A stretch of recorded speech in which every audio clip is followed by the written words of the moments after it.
Hello दोस्तों, मैं हूं शिवम और आप लोगों का फिर से टेक्साक के यूट्यूब चैनल में बहुत बहुत स्वागत है।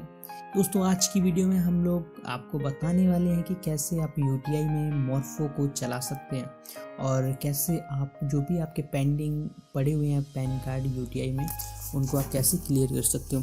देखिए क्या होता है दोस्तों, यूटीआई में क्या ऑप्शन है कि अगर आप कोई पैन कार्ड डालते हैं, मे बी अगर कोई उसकी डिटेल मिस रहती है तो उसको ऑब्जेक्शन में डाल देते हैं यूटीआई वाले, तो आप उसको वेरीफाई कर सकते हो बाद में एज अ फिंगरप्रिंट। ठीक है, फिंगरप्रिंट आप यूज करके उसको वेरीफाई कर सकते हो, उस ऑब्जेक्शन को क्लियर कर सकते हो। वरना जो एनएसटीएल में क्या होता है कि उसमें आपको दोबारा से अप्लाई करना पड़ता है, या फिर जो भी आपका पोर्टल है वहाँ पे आपको डॉक्यूमेंट अपलोड करने रहते हैं, या फिर जब तक आपके डॉक्यूमेंट पहुँच नहीं जाते हैं जो असली वाले हैं तब तक वेरीफाई नहीं होता है, या फिर आपका रिजेक्ट ही कर दिया जाता है। पर यूटीआई में क्या है कि आपका ऑब्जेक्शन में पहले चला जाता है और फिर आप उसको फिंगरप्रिंट से वेरीफाई कर सकते हो। तो दोस्तों, इस वीडियो में मैं आपको बताने वाला हूँ कि आप मॉर्फो कैसे सेटअप कर सकते हो यूटीआई पोर्टल के लिए। दोस्तों, क्या है कि अभी तक जो आप वीडियो देख रहे थे यूटीआई में सेटअप के लिए मॉर्फो को, उनमें बहुत सारा पंगा था कि उसमें आपको जावा भी इंस्टॉल करना रहता था, उसमें आपको डॉटनेट भी इंस्टॉल करनी रहती थी, उसमें आपको 50 प्रकार के सर्टिफिकेट इंस्टॉल करने रहते थे वगैरह वगैरह। मतलब किसी को जानकारी है नहीं, वीडियो बना दी, अब वो किस चीज़ की है वीडियो। अब क्या होता है, डॉक्टर के पास जाइए तो वो आपको बुखार है ना, उसने सारी दवाइयाँ आपको पेल दी, जुकाम की भी पेल दी, बुखार की भी पेल दी और सब कुछ पेल दिया, तो कोई ना कोई तो साली काम ही कर जाएगी और उसके चक्कर में सिस्टम पे लोड पड़ जाए। तो यहाँ पे जो मैं आज आपको बिल्कुल ओके वीडियो बताने वाला हूँ, एक भी फाइल में ऐसी नहीं डालने वाला हूँ जिसके मतलब जो यूजलेस हो। बिल्कुल स्टेप फॉरवर्ड वीडियो है, बिल्कुल आपको सब कुछ डिटेल में बताऊंगा, लाइन से बताऊंगा। अगर आप शुरू से लास्ट तक फॉलो करेंगे, मैं गारंटी लेता हूँ आपकी 100% डिवाइस यूटीआई पोर्टल में चालू हो जाएगी। तो चलिए फिर स्टार्ट करते हैं, और आप खुद लिखना लास्ट में कि वीडियो दूसरे पोर्टल मतलब अलग है या नहीं है। ठीक है, जो दूसरे लोगों ने प्रोसेस बताई उनसे अलग है या नहीं है, तो बताना प्लीज।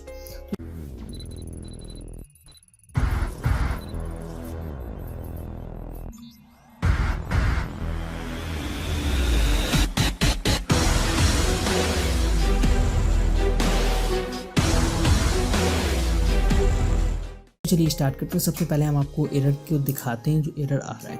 ठीक है दोस्तों, ये मैंने एक सिस्टम रिमोट पे लिया था, एक किसी का था। ठीक है, एनीडेस्क पे, इसलिए थोड़ा इसकी क्वालिटी सही नहीं आ रही, तो उनके ही पीसी को मैंने रिकॉर्ड किया है कि उनके सिस्टम में प्रॉब्लम आ रही थी।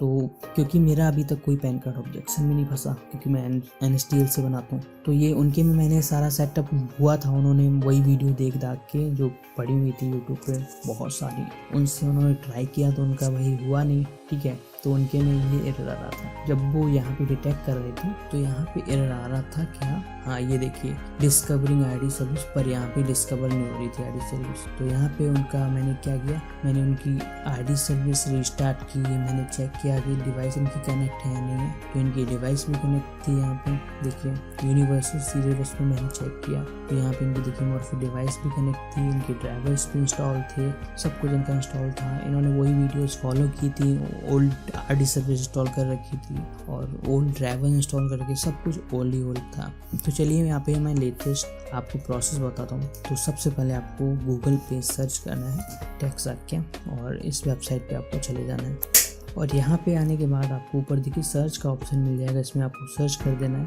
यूटीआई और आपको बस एंटर कर देना है। जो पुरानी प्रोसेस है उसके लिए मैंने ये पहले पोस्ट डाली हुई थी, इसको आप फॉलो कर सकते हैं, पर ना मैं तो आपको रिकमेंड नहीं करूँगा, आप ये नई वाली पोस्ट फॉलो कीजिएगा। ठीक है, तो इस पोस्ट में पूरी जानकारी है जो मैं आपको बताने वाला हूँ यहाँ पे, तो इसलिए मैं इस पेज पे लेके आया क्योंकि यहाँ से आपको ये 3 फाइलें डाउनलोड करनी है, मॉर्फो के लेटेस्ट ड्राइवर, आईडी सर्विस और प्रोटेक्शन फोल्डर। ठीक है, तो चलिए, तो यहाँ पे जैसे मैं पहली लिंक पे क्लिक करता हूँ तो यहाँ पे हमको आईडी सर्विस और ड्राइवर दोनों ही मिल जाते हैं। तो यहाँ पे चलिए मैं सबसे पहले ड्राइवर्स को ओपन इन न्यू टैब कर लेता हूँ, और उसके बाद में आईडी सर्विस, यहाँ पे यही वर्जन आपको डाउनलोड करना है, वर्जन 2.1.5, मतलब 2.0.1.5 होता है पर वो गलती से 2.1.5 लिख दिया। ठीक है, ऊपर दोनों फाइलें डाउनलोड हो रही हैं, तो इनको मैं डाउनलोड पे क्लिक करके इसको डाउनलोड पे लगा देता हूँ। ठीक है, तो ये सबसे पहले डाउनलोड हो रही है आईडी सर्विस, और इसके बाद डाउनलोड होगी आपकी यूएसबी ड्राइवर्स। तो यहाँ पे आपकी दोनों फाइलें डाउनलोड हो गई हैं। तो फिर से चलते हैं वापस वेबसाइट पे, इसको भी क्लोज कर देते हैं। यहाँ पे अब आपको प्रोडक्शन फोल्डर डाउनलोड करना है। हाँ दोस्तों, आपको एक और यहाँ पे इम्पॉर्टेंट जानकारी दे दूँ, अगर आप ये प्रोसेस फॉलो करते हैं तो ये आपकी CSC में काम करेगी, आयुष्मान में काम करेगी, UTI में काम करेगी, आपकी सारे के सारे पोर्टल इससे काम करेंगे। ठीक है, ये बहुत अच्छी प्रोसेस है, तो प्लीज़ आप इसको ध्यान से देखिएगा, फॉलो करिएगा। ठीक है, ये तीनों चीज़ें डाउनलोड हो गई हैं, इनको हम लोग एक नए फोल्डर में कर लेते हैं। तो एक नया फोल्डर यहाँ बनाते हैं और इन तीनों फाइलों को इसमें कॉपी कर लेते हैं। ठीक है, अब इन तीनों को एक्सट्रैक्ट कर लेते हैं। तो इनको एक्सट्रैक्ट करता हूँ सेपरेट फोल्डर में। तो आप प्लीज़, अगर आपको कैसे एक्सट्रैक्ट करना है ये नहीं पता है तो आप WinRAR को इंस्टॉल कीजिएगा और उसको एक्सट्रैक्ट कर लीजिएगा। ठीक है, WinRAR की लिंक मैं आपको इस वीडियो की डिस्क्रिप्शन में दे दूँ। तो सबसे पहले आपको ये सब करने से पहले मैं आपको बता दूँ मैं क्या क्या कर चुका हूँ, और वो मैंने गलती से रिकॉर्ड नहीं किया था। ठीक है, तो मैंने क्या किया, सबसे पहले मैंने अपने PC में सारी ड्राइवर्स, RD सर्विस, जो भी मैंने मॉर्फो से रिलेटेड डाउनलोड किया था या जो कुछ भी मैंने इंस्टॉल किया था, जो भी मुझे यूजलेस लग रहा है, ठीक है, वो मैं सबसे पहले अनइंस्टॉल करूँगा अपने PC से सब कुछ। अगर आपने जावा इंस्टॉल किया, आपको लगता है कि मेरे PC में जावा का कोई काम नहीं है, तो आप जावा को हटा दो। आपने कोई सर्टिफिकेट इंस्टॉल किया, वो आप नहीं हटा पाओगे, कोई बात नहीं, बना रहने दो। या कुछ भी जो भी आपने इंस्टॉल किया उसको आप हटा दो। ठीक है, कुछ भी मत रखना, ना RD सर्विस ना ड्राइवर। अगर कोई भी आप चीज़ रखते हो तो फिर आपकी RD सर्विस इंस्टॉल होने में प्रॉब्लम होगी और फिर बाद में आप कहोगे कि आपकी प्रोसेस सक्सेस नहीं हुई। तो सब कुछ हटा देने के बाद, सब कुछ अनइंस्टॉल कर देने के बाद एक बार सिस्टम को रीस्टार्ट कर देना, तब यहाँ पे आप ड्राइवर्स को इंस्टॉल करना शुरू करना। प्लीज़ प्लीज़ प्लीज़, अगर आप हटा चुके हो या फिर आप बिल्कुल नया सेटअप ही कर रहे हो तो फिर आप इसको फॉलो कर सकते हो। तो यहाँ पे सबसे पहले हम लोग ड्राइवर्स को इंस्टॉल करेंगे। तो मेरा PC है 64 बिट, तो मैं सिस्टम प्रॉपर्टी चेक कर लेता हूँ अपनी, आपको भी ऐसे ही चेक करनी है। तो यहाँ पे देखिए मेरा सिस्टम है 64 बिट। तो चलिए स्टार्ट करते हैं और 64 को इंस्टॉल कर देते हैं। तो यहाँ पे हमको सेटअप को रन एज एडमिनिस्ट्रेटर कर देना है और इसको हमें इंस्टॉल पे क्लिक करना है। तो इसके लिए हमको नेक्स्ट और इंस्टॉल पे क्लिक कर देना, फिनिश। तो यहाँ पे क्या हुआ कि हमारे मॉर्फो के ड्राइवर्स इंस्टॉल हो गए हैं। ठीक है, अगर आपका सिस्टम बोलता है रीस्टार्ट के लिए तो आप उसको रीस्टार्ट कर दीजिएगा। और इसके बाद आते हैं फिर RD सर्विस को हम लोग राइट क्लिक करके ओपन कर लेते हैं।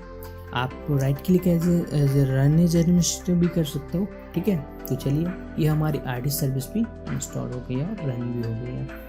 तो चलिए अब क्या करते हैं, सर्विसेज में जाते हैं। ठीक है, और यहाँ पे हम लोगों को देखना है कि हमारी मॉर्फो की ड्राइवर वाली सर्विस और RD सर्विस वाली सर्विस दोनों इंस्टॉल हो गई या नहीं हुई। ठीक है, तो यहाँ पे दोनों चीज़ें हमारी इंस्टॉल हो गई हैं, सर्विसेज। ठीक है, अभी क्या करना है आपको, जो आपने प्रोडक्शन फोल्डर डाउनलोड किया था वो सेटअप करना है। तो उससे पहले हमको यहाँ पे लोकल होस्ट होता है अपने PC में, क्रोम में, उसको आपको इनेबल करना होता है। तो ये टाइम है फ्लैक्स के लिए। तो यहाँ पे हम लोग सर्च करेंगे सबसे पहले ऊपर क्रोम और फ्लैक्स। ये देखिए जैसा मैंने लिखा हुआ है ये आपको फॉलो करना है, क्योंकि इन सिंबल्स के नाम मुझे पता नहीं, मैं गलत बता दूंगा तो फिर आप गलत डाल देंगे।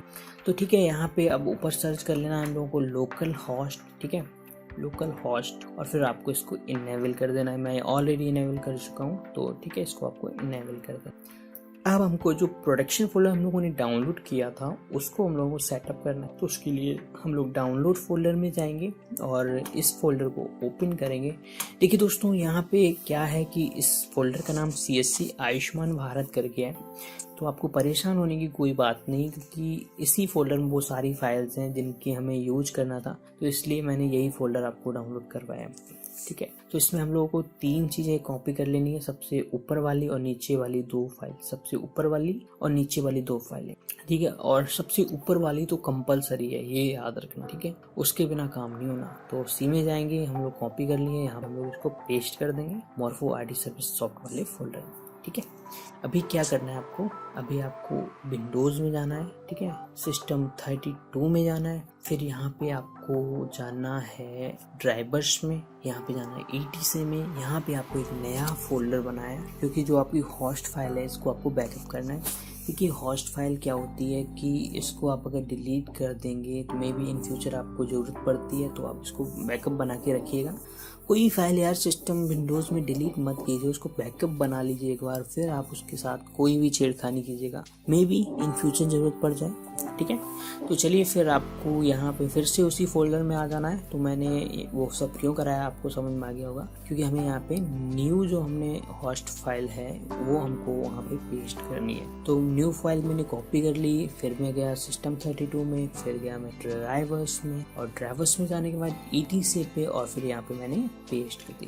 ओके, पेस्ट हो गई हमारी फाइल, सारा सेटअप हो चुका है। 3 सिंपल सी स्टेप थी, ड्राइवर्स इंस्टॉल करना, प्रोडक्शन फोल्डर सेटअप करना, और सिंपल अपने पीसी को रिस्टार्ट कर देना है। ठीक है, पीसी को रिस्टार्ट करने के बाद फिर से मैं आ गया हूँ अपने पीसी में। यहाँ पे अपना CSC लॉगिन लिखता हूँ, और हमको अपना UTI पोर्टल लॉगिन करना है। आपको दिखाना भी है कि हमारी डिवाइस काम कर रही है या नहीं कर रही है। तो चलिए UTI सर्च कर लेते हैं यहाँ पे, और अपना UTI वाला पोर्टल ओपन कर लेते हैं। कहाँ गया ये, और यहाँ क्लिक here करके लॉगिन कर लेते हैं। पैन ऑब्जेक्शन में जाते हैं, फाइंड एप्लीकेशन अंडर ऑब्जेक्शन पे क्लिक करके, और यहाँ पे हम लोग नीचे चेंज डॉक्यूमेंट, यहाँ पे री ऑथेंटिकेशन पे क्लिक करके चेक करते हैं मे बी हमारी डिवाइस डिटेक्ट हो रही है नहीं हो रही है। चलिए वेट करते हैं। ओके, इमीडिएटली फिर से क्लिक करता हूँ, ओके पे क्लिक करता हूँ, well okay again. Okay guys, यहाँ पे हमारी डिवाइस डिटेक्टेड हो गई है। तो मतलब इतनी मेहनत की तो मेहनत सक्सेस हो गई भाई, और क्या। ठीक है, have a good day, thank you.